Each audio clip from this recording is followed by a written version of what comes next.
'Twas the night before Christmas, or A Visit from St. Nicholas, by Clement Clarke Moore. 'Twas the night before Christmas, when all through the house not a creature was stirring, not even a mouse. The stockings were hung by the chimney with care, in hopes that St. Nicholas soon would be there. The children were nestled all snug in their beds, while visions of sugar plums danced in their heads. And Mamma in her kerchief, and I in my cap, had just settled our brains for a long winter's nap.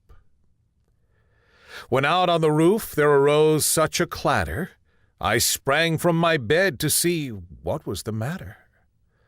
Away to the window I flew like a flash, tore open the shutter, and threw up the sash.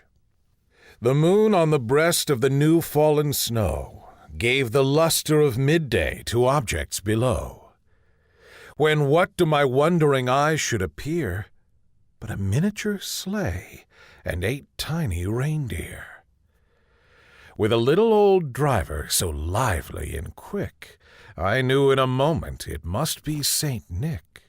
More rapid than eagles his courses they came, and he whistled and shouted and called them by name. Now Dasher, now Dancer, now Prancer and Vixen, on Comet, on Cupid, on Donner and Blitzen, to the top of the porch, to the top of the wall. Now dash away, dash away, dash away all. As dry leaves before the wild hurricane fly, when they meet with an obstacle mount to the sky, so up to the housetop the courses they flew, with the sleigh full of toys, and St. Nicholas too. And then in a twinkling I heard on the roof the prancing and pawing of each little hoof. As I drew in my head and was turning around, down the chimney St. Nicholas came with a bound. He was dressed all in fur, from his head to his foot, and his clothes were all tarnished with ashes and soot. A bundle of toys he had flung on his back, and he looked like a peddler just opening his pack. His eyes, how they twinkled, his dimples, how merry. His cheeks were like roses, his nose like a cherry. His droll little mouth was drawn up like a bow, and the beard on his chin was as white as the snow. The stump of a pipe he held tight in his teeth, and the smoke it encircled his head like a wreath.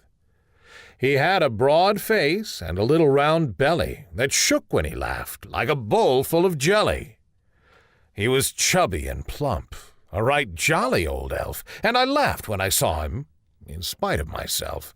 A wink of his eye and a twist of his head soon gave me to know I had nothing to dread.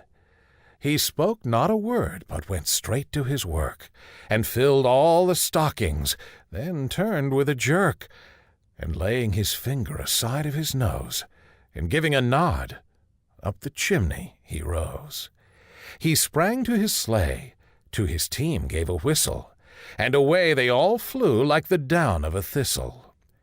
But I heard him exclaim, ere he drove out of sight, "Happy Christmas to all, and to all a good night."